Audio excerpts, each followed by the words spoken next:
As always, this is just a rumor. These are possible leaks. These are not 100% confirmed, so take this with a grain of salt. But these might be some of the next characters that are coming to Marvel Rivals next. There's been a lot of talk about the new characters that are supposed to be coming to Marvel Rivals soon.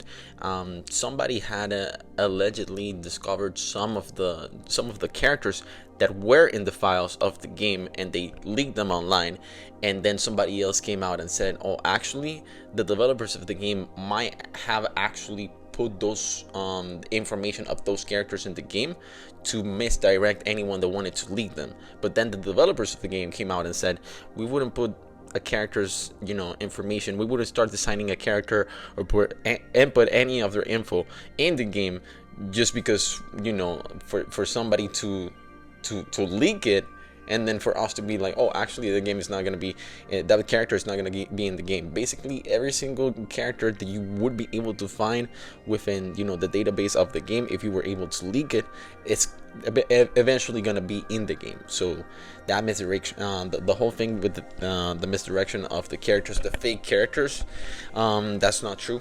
If you have been able to find a character that is within the game but hasn't been released yet, most likely that character will be revealed in the near future, eventually, hopefully. Now, a lot of these characters, we know that they may be in the game. There's been a lot of talks about characters like Professor X. There's been a lot of talks about characters like Jubilee and Rogue. We know that the next season of Marvel Rivals is going to be based around the X-Men, so most likely a lot of the new characters that we're going to see are members of the X-Men. Also, we know that Blade is already in the game. We have seen Blade in the game. We know that Blade is coming, as well as characters like Ultron and maybe Dracula. Dracula is not nowhere to be seen in this list, but most likely Dracula is also going to be revealed somewhere by the end of the season alongside Blade and perhaps Ultron. But let me know what you think about this list in particular, and if you think either of these characters are going to be in the game, and what is your most anticipated upcoming character for Marvel Rivals. Let me know in the comments.